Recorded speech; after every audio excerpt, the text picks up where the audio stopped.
Masyarakat Jawa, terutama di pesisir Laut Selatan, mempercayai adanya kerajaan Nyi Roro Kidul, yang memiliki rakyat yang sangat banyak. Mereka dipercaya bukan makhluk gaib, tetapi nyata, atau setidaknya bisa menjadi gaib dan bisa menjadi nyata.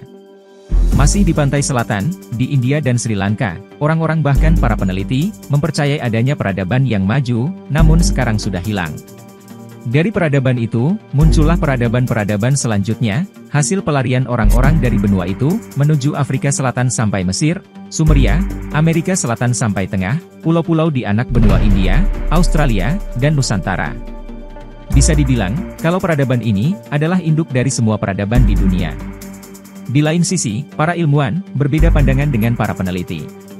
Jika para peneliti menghubungkan temuan mereka dengan mitos, seperti Kumarikandam, Lemuria, dan Atlantis, ataupun yang berbau setengah mitos, para ilmuwan lebih berkonsentrasi dengan daratan yang masih bisa dilihat hingga saat ini, yaitu Antartika. Setelah Perang Dunia Kedua, para ilmuwan mulai memberikan perhatian pada wacana mengenai dugaan pernah adanya peradaban di Antartika. Hipotesis ini diperkuat oleh peta abad pertengahan, dan penelitian para ahli paleogeologi, yaitu ilmu yang mempelajari geologi masa lampau, serta glasiologi, yaitu ilmu yang mempelajari sungai es.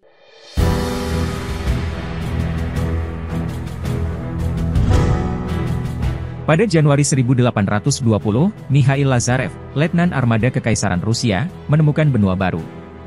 Di awal abad 20, seorang ensiklopedi Rusia, sambil mengemukakan benua seperti persegi di kutub selatan, melaporkan bahwa benua itu belum cukup diselidiki, serta tak ada flora maupun fauna di sana. Pengarang artikel tersebut juga mengulas, perairan Antartika yang kaya akan alga atau ganggang, dan binatang laut. Selama hampir 20 tahun, Direktur Istanbul National Museum, Halil Edhem, menyortir dokumen-dokumen perpustakaan Kaisar Bizantium di Istana Sultan masa lampau. Ia menemukan sebuah peta kuno yang terbuat dari kulit rusa. Dalam peta tersebut, tergambar daratan Afrika Selatan dan Barat, serta daratan utara Antartika. Halil tidak percaya dengan yang ia lihat, daratan Queen Maud Land, hingga ke selatan dari paralel atau garis lintang sejajar 70, tidak tertutup es. Seorang kartografer masa lampau, menandai adanya rangkaian pegunungan di sana. Nama kartografer tersebut adalah Laksamana Armada Kekaisaran Utsmani, Haji Ahmed Muhyiddin Piri, atau lebih dikenal dengan nama Piri Reis, yang hidup pada paruh pertama abad 16. Keaslian peta tersebut tidak diragukan. Beberapa pengujian grafologi, atau tulisan tangan, terhadap catatan pinggir di peta tersebut memperkuat bahwa itu memang milik sang Laksamana. Di tahun 1949, ekspedisi gabungan Inggris dan Swedia mengadakan penyelidikan seismik secara intensif terhadap benua kutub selatan melalui kantong es. Menurut Komandan Skuadron Investigasi Teknis 8 AS Armored Force Strategic Command, Kolonel Harold Olmeyer, 6 Juli 1960, detail geografis daratan bagian bawah dalam peta tersebut, atau daratan Antartika, cocok dengan hasil penyelidikan seismik.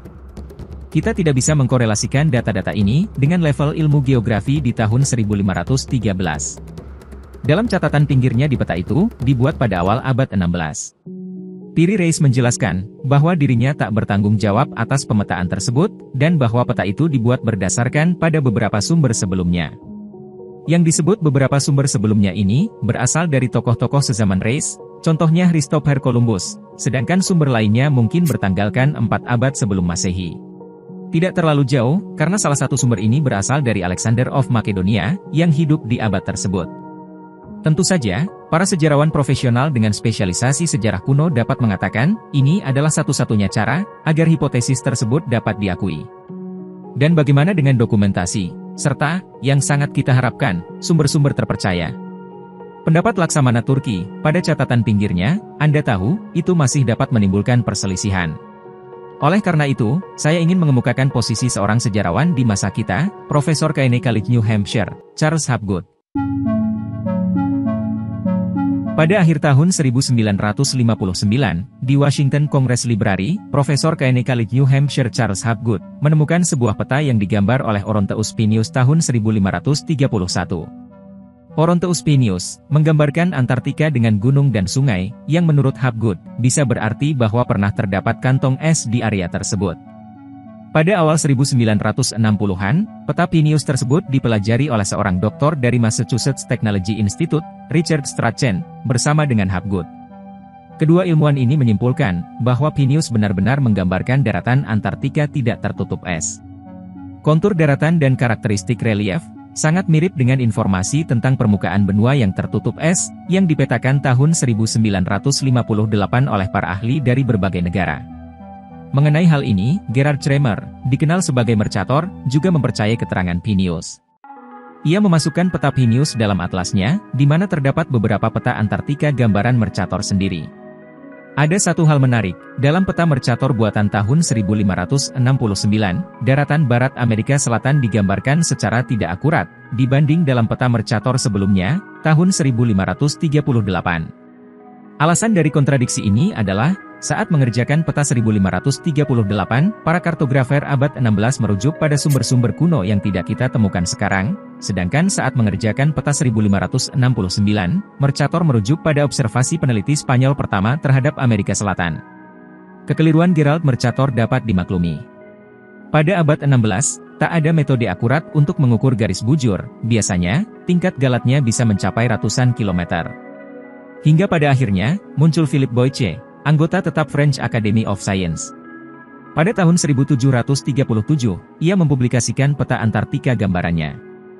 Boyce menghadirkan gambar Antartika yang tidak tertutup es. Dalam petanya, topografi benua yang tertutup es, diperkenalkan sejak peradaban kita dimulai, yang diduga lahir kurang dari 4 milenium sebelum Masehi lalu, hingga tahun 1958. Selain itu, berdasarkan sumber-sumber yang saat ini sudah tidak ada, ilmuwan Prancis tersebut menggambar perairan di tengah-tengah benua kutub selatan, yang membelahnya menjadi dua benua. Perairan tersebut mencapai barat dan timur, yang sekarang ditandai sebagai pegunungan Transantarktik. Berdasarkan penelitian dalam kerangka kerja International Geophysical Year 1958, Antartika yang digambarkan sebagai satu benua dalam peta up-to-date, kenyataannya adalah rangkaian archipelago, atau pulau-pulau besar yang tertutup es sepanjang 1,5 km. Kesimpulan sementara, peta abad pertengahan, menunjukkan Antartika tanpa kantong es, atau sebagian tertutup es. Keakuratan perkiraan para kartografer abad 16 sangat tinggi, dan bahkan mengejutkan untuk beberapa posisi. Para ilmuwan tak bisa berpendapat, mengenai level saintifik yang sangat tinggi dalam pembuatan peta di abad pertengahan. Geologi ortodoks setuju, sambil menyatakan bahwa kantong es di Antartika diperkirakan berusia 25 juta tahun. Namun belakangan perkiraan ini diturunkan menjadi 6 juta tahun. Meskipun perubahan seperti itu sudah menjadi kebiasaan akademis. Karena itu, kita harus memperhatikan ciri peta Reis berikut yang menggambarkan daratan benua tidak tertutup es. Dalam peta Phineus, dibuat 18 tahun setelah peta Reis, terdapat kantong es di sekitar kutub selatan, dalam batas paralel atau garis lintang sejajar 80 dan 75. 200 tahun kemudian, Boyce menggambarkan Antartika tanpa gletser. Kesimpulannya jelas, kita melihat adanya proses pembentukan gletser di benua selatan. Pada tahun 1949, ekspedisi Laksamana Berg mengadakan pengeboran Rossi di 3 titik, yang ditandai sebagai dasar sungai oleh Oronteus Phineus. Dalam galian ditemukan, lapisan butir padi halus, jelas dibawa ke laut melalui sungai, yang sumbernya terletak di garis lintang beriklim sedang, yakni bebas dari gletser. Sambil menggunakan metode penanggalan nuklir, Dr. Uouri dari Carnegie Institute Washington, para ilmuwan menemukan secara pasti, bahwa sungai-sungai di Antartika, yang merupakan sumber endapan yang tersebar halus, mengalir sekitar 6.000 tahun lalu, seperti ditunjukkan dalam peta Phineus. Pada sekitar 4.000 tahun sebelum Masehi, endapan gletser mulai menumpuk di dasar Rossi. Bijian-bijian menunjukkan, bahwa sebelumnya, terdapat periode iklim hangat yang panjang. Jadi, peta Reis, Phineus, Mercator, memperkenalkan Antartika pada masa tersebut, ketika peradaban Mesir dan Sumeria kuno baru lahir. Perspektif ini, diabaikan oleh hampir semua sejarawan profesional, dan mungkin dianggap sebagai hipotesis yang tak bisa dibuktikan. Setiap sejarawan akan mengatakan, bahwa tak ada peradaban sejenis itu di akhir milenium 5 sebelum Masehi. Sementara menurut Dr. Jacob Hock dari Illinois University, endapan yang masih dipertanyakan tersebut, mungkin berusia 6 hingga 12.000 tahun. Karena itu, pernyataan ini seharusnya dipertimbangkan oleh para ahli paleontologi, yang saat ini aktivitasnya keluar dari kerangka ilmu sejarah. Pada September 1991, para arkeolog AS dan Mesir, menemukan 12 perahu besar milik Fir'aun dinasti pertama, di titik 13 km dari Sungai Nil di Abydos. Usia perahu-perahu tersebut sekitar 5.000 tahun. Pimpinan ekspedisi penelitian ini, D. O'Connor dari Pennsylvania University mengatakan, bahwa perahu itu diduga merupakan kapal paling kuno di dunia. Sejauh ini, perahu tersebut diperkirakan digunakan untuk ritual agama. Menurut Herodotus, orang-orang Mesir kuno telah mengamati bintang selama lebih dari 10.000 tahun. Pernyataan bapak sejarah ini diduga bersifat esoterik, dan karena itu tidak dibenarkan. Meskipun, bangsa daratan jarang melahirkan astronom. Fakta bahwa orang Mesir kuno tertarik pada astronomi, mungkin mencerminkan bahwa mereka mewarisi pengetahuan dari peradaban navigator tak dikenal. Mengenai hal ini, para pegawai intelijen teknis AS menetapkan Projection Center dalam peta Piri Reis, yang datanya berasal dari 4.000 tahun sebelum Masehi. Projection Center tersebut diduga terletak dekat Kairo masa kini. Pada masa Reis, menurut sebagian besar sejarah, semua bangsa berada pada level perkembangan yang rendah. Kesimpulan lebih lanjut, antara milenium 5 dan 10 sebelum Masehi, terdapat peradaban di bumi yang memiliki pengetahuan hebat dalam bidang navigasi, kartografi atau pembuatan peta, dan astronomi, yang tidak lebih rendah dari pengetahuan di abad 18. Peradaban ini melampaui peradaban kita, dan itu bukan ekstraterestrial, atau yang sering diasosiasikan sebagai alien atau makhluk luar bumi.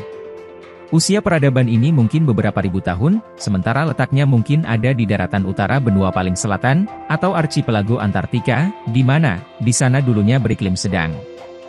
Penyebab kepunahan peradaban tersebut adalah pembentukan gletser Antartika yang dimulai pada milenium 10 sebelum Masehi. Tak bisa diabaikan bahwa terdapat pula banjir skala besar yang terus-menerus dan menyebabkan air bah lokal dalam waktu lama yang ditegaskan oleh para arkeolog. Bencana ini mungkin menghancurkan sebagian besar materi kebudayaan peradaban tersebut. Sedangkan beberapa kepingannya mungkin dapat ditemukan di bawah ketebalan es di masa mendatang. Meskipun bisa diasumsikan, para penyintas Antartika menjaga dan menyerahkan beberapa pengetahuan kepada orang-orang Mesir kuno, dan mungkin kepada orang Sumeria kuno, atau bahkan orang India serta Nusantara kuno.